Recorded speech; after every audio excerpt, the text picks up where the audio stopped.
The colony ship Horizon's Edge moved through the darkness of space like a giant metal whale swimming through an endless ocean. Inside the massive vessel, 10,000 people slept in suspended animation chambers dreaming of their new home on a planet called New Terra. The ship had been traveling for 3 years and had 2 more years to go before reaching its destination. Lieutenant Commander Daniel Cross stood on the bridge watching the stars drift past on the massive viewing screen. He was a tall man with short brown hair and the kind of weathered face that came from years of military service. His uniform was crisp and clean, but his eyes showed the tiredness of someone who had been on watch for too many hours. Officer Lisa Morgan sat at the tactical station, running routine checks on the ship's defensive systems. She was younger than Daniel by almost 10 years, with red hair pulled back in a tight ponytail and sharp green eyes that missed nothing. The two of them had worked together for the entire journey and had developed the kind of easy partnership that came from trust and mutual respect. The bridge was quiet except for the soft hum of computers and the occasional beep of a monitoring system. Captain Greg Holland was in his quarters reviewing supply manifests, and the rest of the crew was either sleeping or working in other parts of the massive ship. Everything changed in an instant. The ship's alarms began screaming, and the lights on the bridge turned from their normal soft white to an angry red. Lisa's hands flew across her console as data streamed across multiple screens. Daniel moved to stand behind her, reading the information over her shoulder. A massive spatial anomaly had appeared directly in their path, and the ship's navigation systems were fighting to compensate. The autopilot was trying to steer around it, but the anomaly was growing larger and pulling them in like a whirlpool. Captain Holland burst onto the bridge, still pulling on his jacket. He took one look at the screens and started barking orders. The helmsman tried to change course, but the ship wasn't responding fast enough. The anomaly filled the viewing screen like a swirling hole in space itself, all purple and black and completely terrifying. Daniel felt his stomach drop as the ship shuddered and groaned under the stress. Then everything went white. When the light faded, they were somewhere else. The stars outside looked wrong, and the navigation computer was showing nothing but error messages. They had been pulled off course and thrown into a region of space that wasn't on any of their maps. Lisa was the first to spot them. Ships. Dozens of them arranged in a perfect military formation. They were like nothing humanity had ever seen before, with hulls that seemed to shimmer and change color, and designs that looked more grown than built. The ships were massive, making the Horizon's Edge look like a toy by comparison. Daniel felt his blood run cold. First contact with an alien species had always been a possibility, but not like this, not lost and helpless in unknown space. The communication system crackled to life, and a voice filled the bridge. It was being translated by some kind of computer, but the tone was clear enough. It was the voice of someone who held all the power and knew it. The alien identified himself as Commander Thaxnor of the Krell Dominion. He stated that the human ship had entered Krell territory without permission and must surrender immediately. Captain Holland tried to negotiate. He explained that they were peaceful colonists who had been pulled off course by the anomaly. He offered to leave the area and continue their journey with no conflict. The alien commander's response was to open fire. The first blast hit the ship's forward shields and sent everyone on the bridge stumbling. Alarms screamed even louder, and damage reports started flooding in from all sections. Lisa tried to return fire with the ship's defensive weapons, but the beams and missiles simply bounced off the alien vessels or were absorbed by some kind of energy field. Daniel ran to his station and activated the ship's emergency protocols. He ordered all non-essential personnel to evacuate to the lower decks and sealed off the upper sections. The Horizon's Edge had been designed to defend against pirates and hostile encounters, but these aliens were far beyond anything humanity had prepared for. Another blast struck the ship, and this time something exploded in the engine section. The lights flickered and gravity failed for a few seconds before the backup systems kicked in. The alien ships moved closer, surrounding them like predators circling wounded prey. Daniel watched on the tactical display as smaller craft detached from the main vessels and headed toward the Horizon's Edge. Boarding craft. The aliens weren't interested in destroying the ship, they wanted to take it intact. Captain Holland gave the order to prepare for boarding actions. Daniel grabbed his sidearm and headed for the airlock sections where the aliens would try to enter. Officer Kyle Bennett and Corporal Amy Rodriguez met him there, along with a dozen security personnel. They set up defensive positions behind cargo containers and equipment, with their weapons trained on the airlock doors. The ship shuddered as the alien craft attached themselves to the hull. There was a moment of terrible silence, then the sound of cutting torches burning through the reinforced metal. The airlocks exploded inward and alien soldiers poured through. Daniel had seen a lot in his military career, but nothing had prepared him for the Krell. They were tall and covered in segmented armor that looked like it was made of living metal. Their faces were hidden behind helmets with glowing visors, and they carried weapons that hummed with barely contained energy. The security team opened fire immediately. Pulse rifles spat streams of magnetically accelerated rounds at the invaders.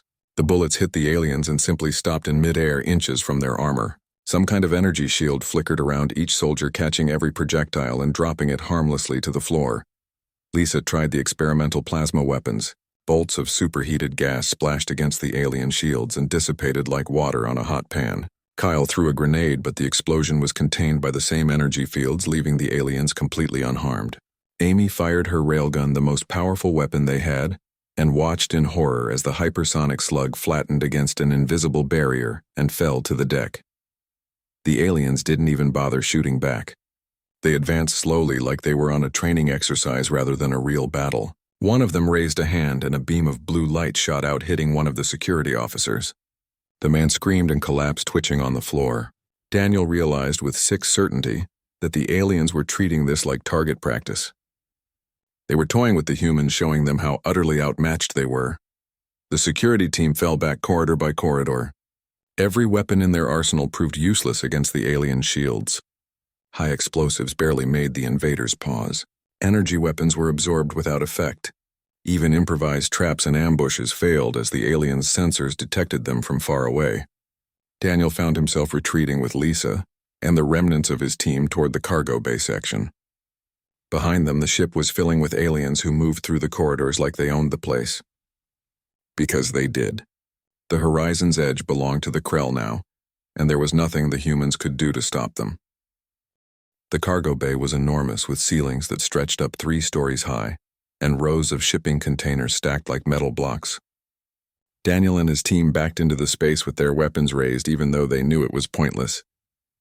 Behind them came the Krell soldiers, moving with the confidence of predators who knew their prey was cornered. Lisa checked her tactical computer, but it was showing nothing useful, just a list of failed weapons and exhausted ammunition. Kyle and Amy took up positions behind a container, but their faces showed the same despair that Daniel felt in his chest.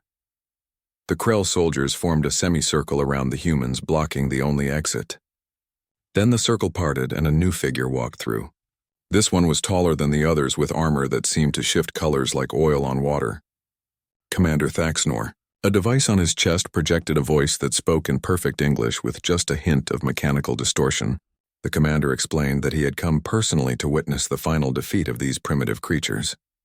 He wanted to see their faces when they realized how utterly they had failed. Thaxnor walked closer to Daniel, studying him like a scientist examining an interesting insect. The alien commander began to speak, and his words were like poison. He told them about the Krell Dominion and how it had conquered thousands of worlds across millions of years.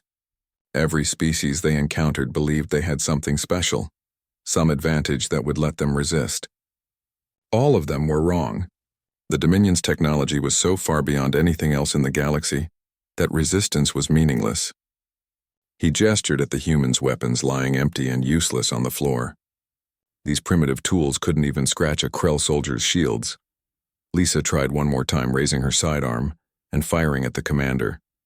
The bullets froze in the air 3 feet from his face and clattered to the ground. Thaxnor didn't even flinch. He continued his speech, explaining how the Krell shields worked. They analyzed incoming threats in microseconds, calculating trajectory and energy and force. The shields could stop antimatter explosions, redirect particle beams, and even slow down bullets traveling at near light speed. No weapon developed by any species in the known galaxy could penetrate them. Daniel watched as the remaining security personnel were systematically captured. The Krell used stun weapons that hit like lightning bolts, dropping humans instantly without killing them. Kyle tried to rush one of the soldiers and was hit mid-stride, crashing to the floor unconscious. Amy managed to dodge behind a container, but 2 Krell soldiers simply walked around both sides and hit her from different angles. One by one, the security team fell until only Daniel and Lisa remained standing. The cargo bay was filled with supplies meant for the colony. terraforming equipment, mining tools, prefabricated building materials, and thousands of containers holding everything the colonists would need to start a new life. Daniel looked around desperately, searching for anything that might help. His eyes passed over plasma cutters that couldn't harm the aliens' industrial lifters that were too slow, electromagnetic pulse generators that had already failed, and crates of explosives that were useless against the shields. Thax's Nor stood in front of them, now close enough that Daniel could see his reflection in the alien's visor. The commander offered them a choice. They could serve the Dominion as slaves working in mines or factories for the rest of their lives, or they could choose death with honor. The aliens would make it quick and painless. Those were the only two options. Resistance was not even worth considering. The commander gestured at the cargo bay at all the useless human technology surrounding them. This was the best humanity had to offer, and it meant nothing to the Krell. Daniel felt rage building in his chest. Not the hot, angry kind, but the cold, calculating kind that came from pure desperation. His pulse rifle lay at his feet with its power cell completely drained. Lisa's tactical computer showed nothing but red error messages. Around them, the other humans lay unconscious or stunned, unable to help. Every piece of advanced technology had failed.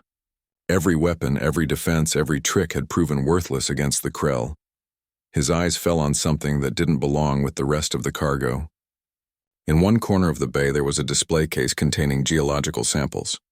Someone had thought to bring pieces of Earth to the new colony to put in a museum.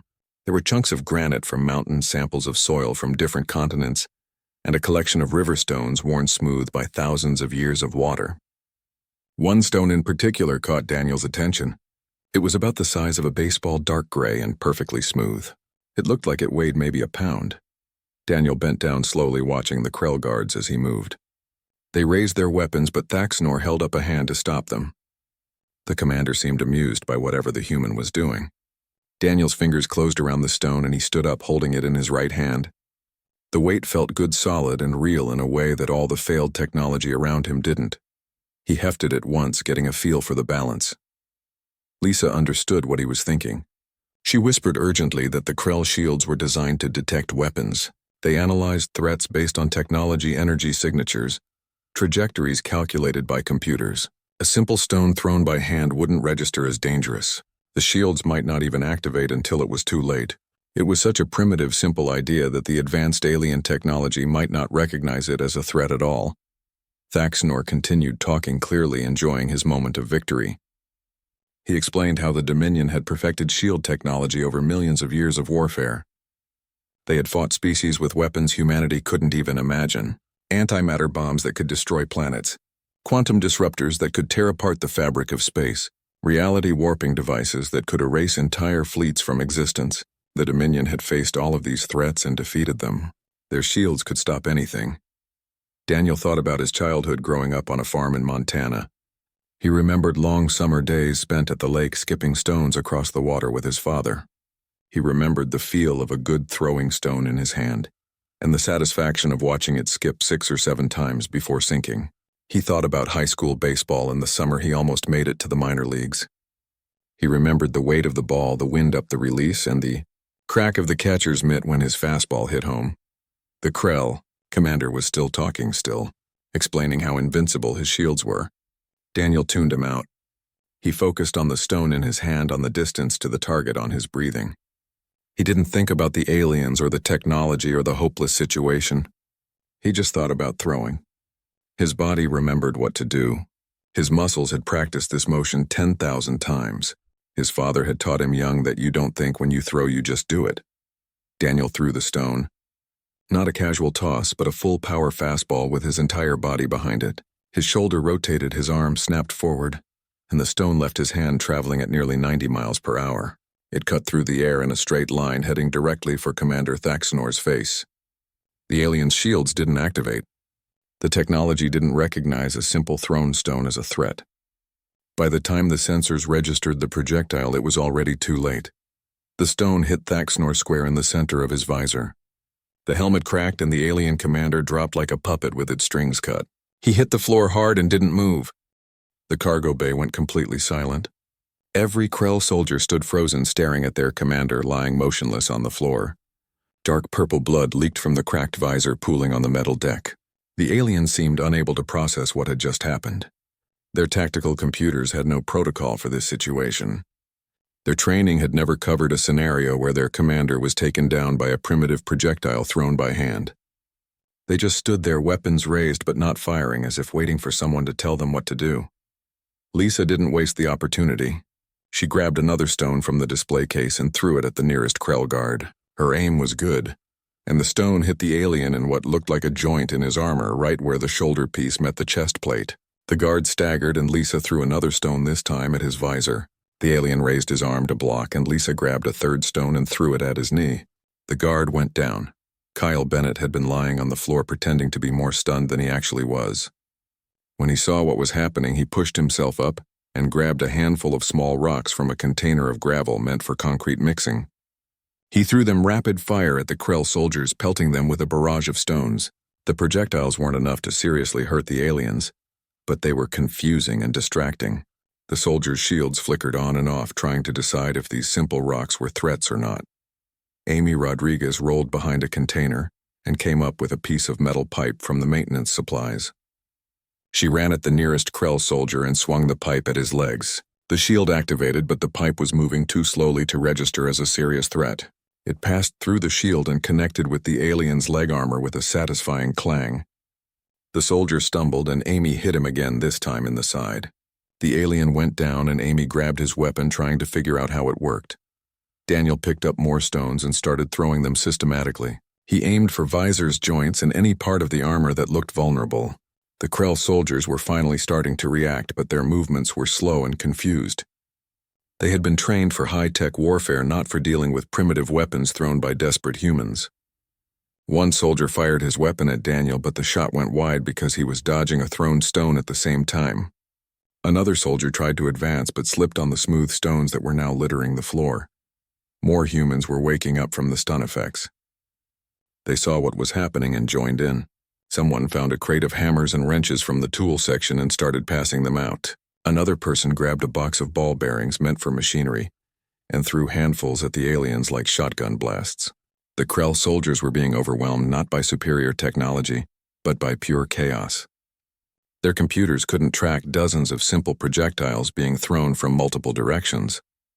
Their shields kept flickering on and off, burning through power, trying to protect against threats they weren't designed to handle. The battle spilled out of the cargo bay into the corridors. Daniel led a group of humans armed with stones and metal bars toward the sections of the ship the Krell had taken over. They moved fast, using tactics that didn't require any technology at all. Simple hand signals and whispered commands.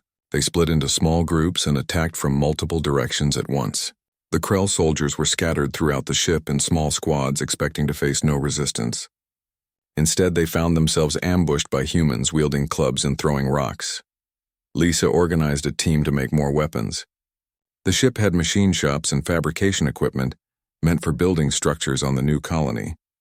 She had people cutting metal pipes into clubs, sharpening pieces of scrap metal into crude spear points, and fashioning slings from cargo straps.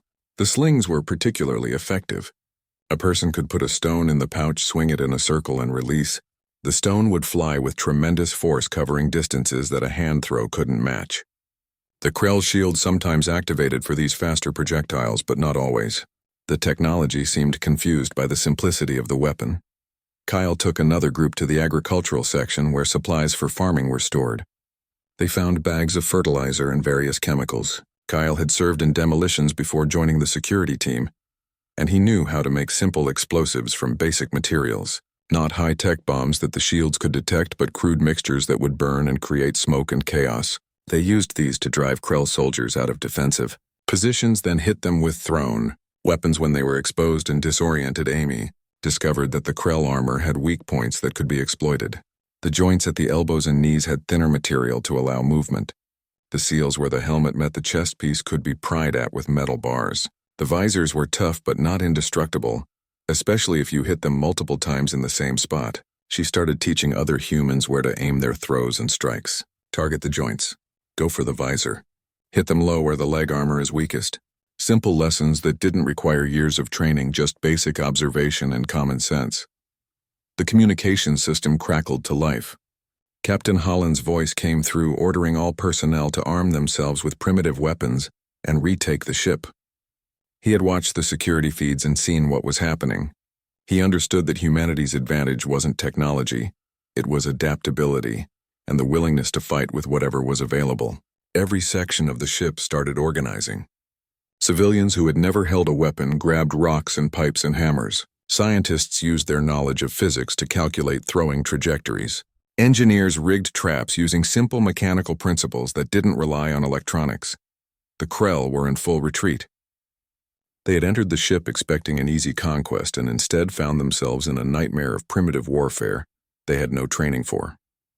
Their weapons were devastating when they hit, but the humans had learned to take cover behind the very cargo containers the aliens had dismissed as unimportant.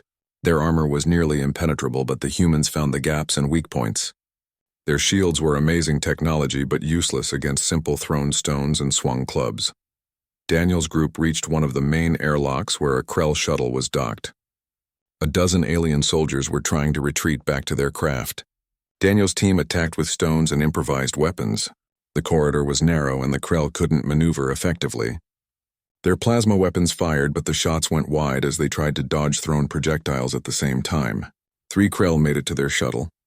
The others were brought down by a combination of thrown stones, metal bars, and pure human determination. Lisa's group had taken control of the engine section. They found Krell engineers trying to access the ship's power systems, probably planning to shut down life support or steal the reactor technology. The engineers weren't combat soldiers, and their shields were lighter models. Lisa's team drove them out with a barrage of stones and tools. 1 Krell engineer was caught trying to squeeze through a maintenance hatch. He got stuck halfway through and 4 humans pulled him back and disarmed him. The alien looked terrified, which was oddly satisfying. Kyle's team secured the medical bay and found several Krell soldiers who had been injured by the primitive weapons. The aliens' medical knowledge was advanced, but they had no experience treating injuries from blunt force trauma caused by stones and clubs. Their armor had protected them from energy weapons and explosives for so long that they had forgotten what it was like to have bones broken by simple impacts. The ship's doctor, a woman named Helen Carter, found herself treating both human and alien wounded. She noted with professional interest that Krell bones broke just like human bones when you hit them hard enough with a metal pipe. By the end of the day, the Horizon's Edge was back in human control. Small pockets of Krell soldiers remained barricaded in various sections, but they were trapped and isolated. Their technology couldn't save them. Their shields couldn't stop stones. Their weapons were powerful but useless if they couldn't hit fast-moving targets who attacked from cover. The humans had rediscovered something their ancestors had known for thousands of years. You don't need advanced technology to win a fight. You need determination, adaptability, and the willingness to use whatever tools are available, even if that tool is just a rock picked up from the ground. The bridge had been retaken, but the situation was far from over. Captain Holland stood at the command console looking at the tactical display that showed the Krell fleet still surrounding them. Dozens of massive warships, each one capable of destroying the Horizon's Edge with a single sustained barrage. Daniel stood beside him with a stone still in his hand, more out of habit than actual need. The question now wasn't whether they could fight off boarding parties, but what would happen when the Krell decided to just blow them out of space.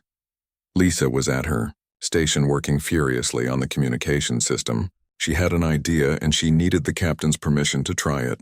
The Krell hadn't destroyed the ship yet, which meant they were uncertain about what to do. That uncertainty was an opportunity. If humanity had discovered a weakness in Krell technology, other species might need to know about it. Other conquered worlds, other slave populations, other ships that had surrendered without a fight, because resistance seemed impossible. If the message got out, the whole Krell Dominion could face rebellions. Captain Holland listened to Lisa's proposal, and then made a decision that would change everything. He ordered her to broadcast a message on all frequencies in every direction, as far as their transmitters could reach. The message was simple and direct.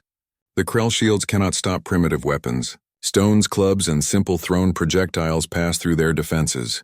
Their armor has weak points at the joints and seals. You don't need advanced technology to fight them. Grab a rock and aim for the visor. Humanity had learned how to fight the oldest way, and it worked. The message went out into space, traveling at light speed toward human colonies, alien civilizations, and anyone else who might be listening. Lisa made sure to include tactical data about Krell weak points and video footage from the security cameras showing humans defeating alien soldiers with nothing but stones and metal bars.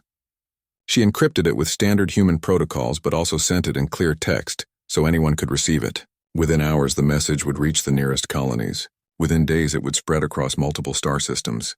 Within weeks, it could reach the far edges of known space. The response from the Krell fleet was immediate. Warning shots streaked across the horizon's edge bow close enough that the proximity alarm screamed. A transmission came through, and this time the voice was different.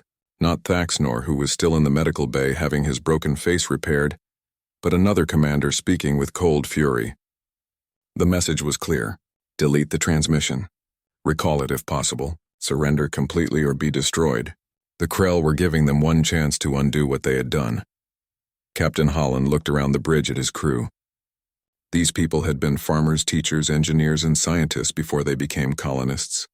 They had just fought and won a battle against one of the most powerful species in the galaxy, using nothing but rocks and determination. He could surrender and maybe save their lives for a while, or he could bet everything that the message had already spread too far to be stopped. He made his choice and transmitted a single word back to the Krell. No. The tactical display lit up as the Krell fleet powered their weapons. Daniel watched the energy readings climb and calculated they had maybe 30 seconds before the first shots were fired. Then something unexpected happened. New contacts appeared on the screen. Ships were coming out of faster than light travel all around the battlefield. Not human ships and not Krell. These were vessels from a dozen different species, some that looked like organic growths, others that were clearly built by machine intelligences, and some that defied easy description. Lisa identified them from the database. These were species that the Krell had conquered or were in the process of conquering. They had received the human transmission, and they had come, some to verify if it was true, others to offer help, a few just to watch what happened next. The Krell fleet was now surrounded by vessels from across the region of space. Not all of them were friendly to each other, but they all had one thing in common. They all had reason to hate the Krell. Communications channels lit up with transmissions in multiple languages. Lisa's computer translated as fast as it could. A species called the Ven reported that slave populations on 3 of their conquered worlds had risen up using primitive weapons, just as the humans described. Another species, the Orth, confirmed that Krell shields did not activate for simple thrown objects. A third species, whose name translated roughly as the Builders of Stone, said they were testing the information and would report results. The galaxy was watching and learning. The Krell fleet was in an impossible position. They couldn't destroy the human ship now because that would just prove the transmission was accurate and make humans into martyrs. They couldn't let the ship go because that would show weakness. They couldn't attack the other species' ships without starting a war on multiple fronts. For the first time in thousands of years, the Krell Dominion was uncertain about what to do next. Their doctrine of overwhelming technological superiority had been broken by a thrown stone. Days passed in tense standoff. The horizon's edge made basic repairs while surrounded by both hostile and neutral vessels. Daniel organized training sessions teaching civilians how to fight with primitive weapons, just in case the Krell tried another boarding action. Lisa monitored the communications channels and compiled reports from across the galaxy. The message was spreading faster than anyone had expected. Some species were skeptical. Others were experimenting. A few had already started rebellions. Then Commander Thaxnor requested a meeting. Not a surrender demand or a final warning, but an actual negotiation. Captain Holland agreed but insisted the meeting take place on the human ship in a cargo bay, surrounded by humans armed with stones and metal bars. The Krell commander agreed to the terms, which was itself shocking. Daniel and Kyle set up the meeting space with Lisa covering from a concealed position. Amy and her security team stationed themselves around the bay, armed with slings and clubs and very unfriendly attitudes. Thaxnor arrived with only 2 guards, and all 3 aliens moved carefully as if walking through a minefield. The commander's face had been repaired, but there was still visible damage to his armor. He stood before Captain Holland, and for a long moment nobody spoke. Then Thaxnor did something that surprised everyone. He acknowledged defeat. Not total defeat in the war, but defeat in this battle, and admission that the humans had exposed a critical flaw in Krell doctrine. The alien commander explained that the Dominion had become complacent over millions of years of easy victories. They had optimized their technology and tactics for fighting other advanced civilizations. They had assumed that primitive weapons were ineffective because they had never encountered a species that would actually use them against high-tech opponents. The shields were designed to stop sophisticated weapons, and in doing so, they had become vulnerable to simple ones. It was an oversight born of arrogance. Thaxanor made an offer that nobody expected. The Krell would allow the Horizon's Edge to continue to New Terra without interference. They would provide navigation data and even some basic supplies as compensation. In exchange, they wanted something from humanity.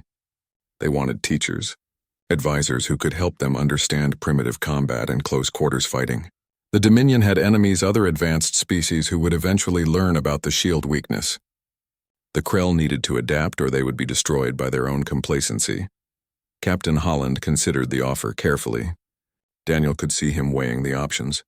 They could refuse and probably die when the standoff eventually broke down. They could accept and gain safe passage, but also potentially help the Krell remain powerful. Or they could negotiate for something more, something that would benefit not just humanity but all the species the Krell had conquered. The captain chose the third option. The negotiation took hours, but eventually they reached an agreement. The Krell would sponsor humanity's entry into the galactic community, providing technology, trade agreements, and protection. In exchange, humans would teach other species, including the Krell, about fundamental combat principles. Not advanced tactics, but basic skills like throwing, striking, and fighting without reliance on technology. The agreement included provisions for reducing Krell occupation forces on conquered worlds and giving enslaved populations more autonomy. It wasn't perfect, but it was a start. As Thaxanor and his guards left the cargo bay, Daniel realized something profound. Humanity wasn't entering the galactic stage as the most advanced species or the most powerful. They were entering as teachers of something more fundamental. They remembered what others had forgotten. They knew how to fight with their hands, how to use simple tools, how to adapt and survive when all the technology failed. It was both humbling and empowering to think that humanity's greatest strength was something their ancestors had known thousands of years ago. 3 months had passed since the battle, and the Horizon's Edge finally approached New Terra orbit. The planet hung below them like a blue and green jewel, exactly as the survey reports had promised. Daniel stood on the observation deck watching the world that would become humanity's new home. In his hand, he still carried that first stone, the one that had started everything. It had become something of a talisman, though he knew that was probably silly. Lisa joined him at the window, and together they watched the planet slowly rotate beneath them. The journey to New Terra had been very different from what anyone had expected. The Krell had provided escort ships and detailed navigation data that cut weeks off their travel time. More importantly, they had opened diplomatic channels with other species. The Horizon's Edge had stopped at 3 different space stations along the way, meeting representatives from civilizations humanity had never known existed. Each stop had been an education in just how big and complicated the galaxy really was. At each station, Daniel and Lisa had conducted training sessions, teaching aliens how to fight without technology. It was strange and sometimes comical watching species that could manipulate gravity or phase through solid matter learning how to throw a stone, but they all took it seriously because they all understood the lesson. Technology could fail, shields could be bypassed, weapons could be taken away. But the ability to pick up a simple object and use it as a tool or weapon, that was something fundamental that crossed all species barriers. The most surprising student had been Thaxanor himself. The Krell commander had attended every training session watching humans teach his soldiers the basics of hand-to-hand combat. Daniel had half expected the alien to be resentful, but instead Thaxanor seemed genuinely interested. He asked questions about human history, about how Earth cultures had developed combat techniques over thousands of years. He wanted to understand not just the physical techniques, but the mindset that made humans willing to fight with rocks when all their advanced weapons had failed. Kyle had discovered a talent for teaching. He organized the training into progressive levels, starting with basic throwing techniques and advancing to complex tactics. He worked with Amy to develop drills that species with different body types could practice. Some aliens had 4 arms, others had tentacles or manipulator limbs that didn't resemble hands at all. Kyle adapted the techniques for each body type, showing them how to use their natural abilities in combination with simple tools. The news from across the galaxy had been encouraging and disturbing in equal measure. Lisa monitored the communications traffic and compiled reports for Captain Holland. 17 colony worlds had experienced uprisings as slave populations used primitive weapons against their Krell occupiers. Most of the rebellions had been suppressed, but 3 worlds had actually won their freedom. The Krell fleet was stretched thin trying to maintain order, while also adapting to the new tactical reality. The Dominion was still powerful, but it was no longer invincible. Other species had taken note. Some had already incorporated primitive weapons training into their military doctrine.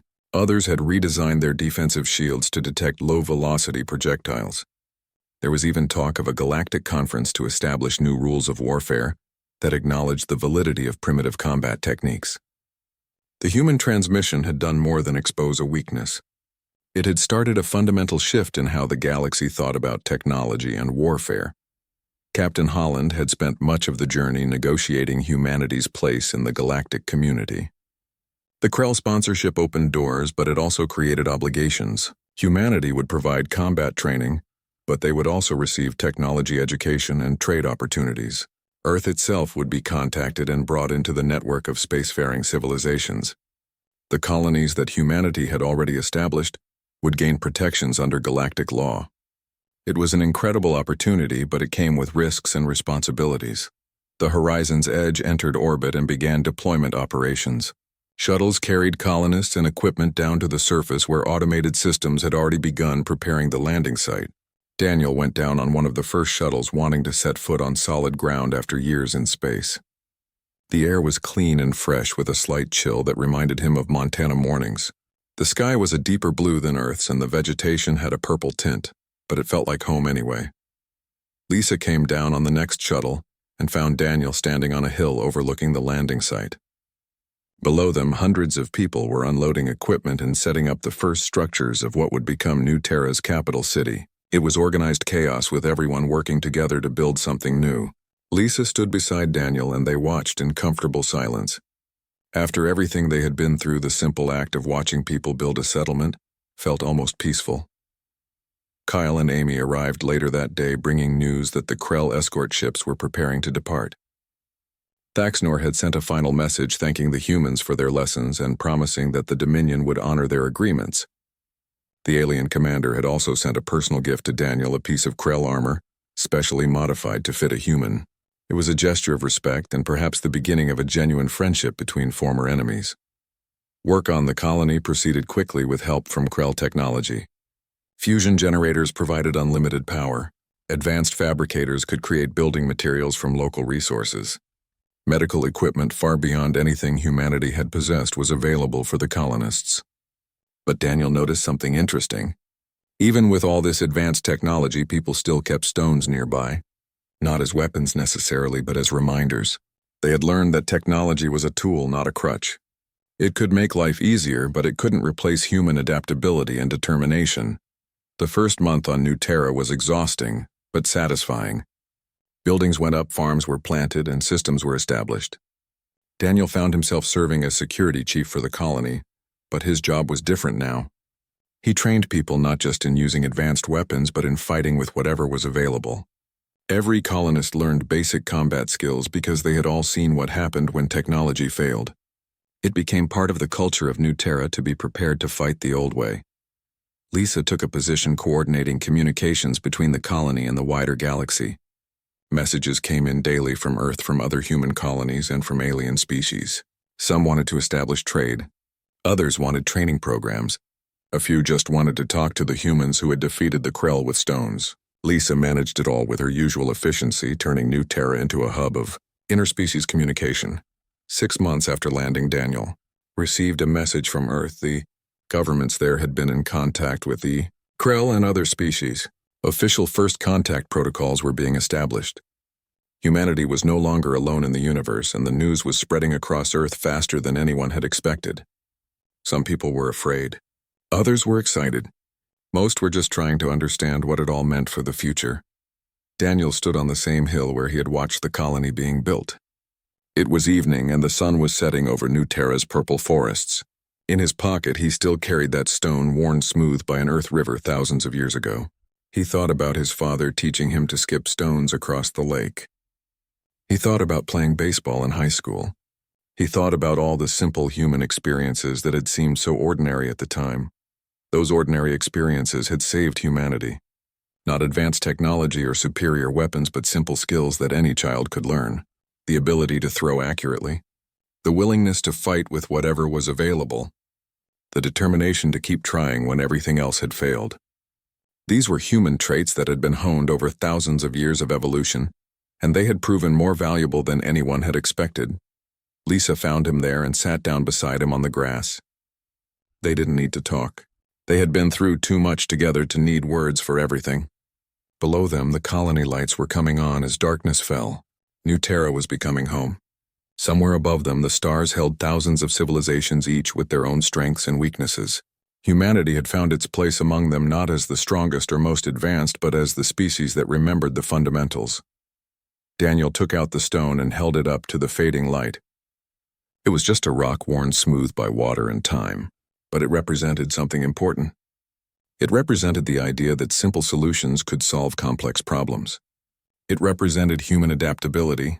Most of all, it represented the fact that no matter how advanced civilization became, there was value in remembering where you came from and what your ancestors knew. He stood up and threw the stone, as hard as he could, out into the purple forest. It sailed through the air in a perfect arc and disappeared into the trees. Lisa looked at him questioningly. Daniel smiled. He didn't need that particular stone anymore. The lesson it represented was already spreading across the galaxy. Besides, New Terra had plenty of stones of its own. If they ever needed them again, they would know where to look, and more importantly, they would know how to use them. The two of them walked back down the hill toward the colony lights.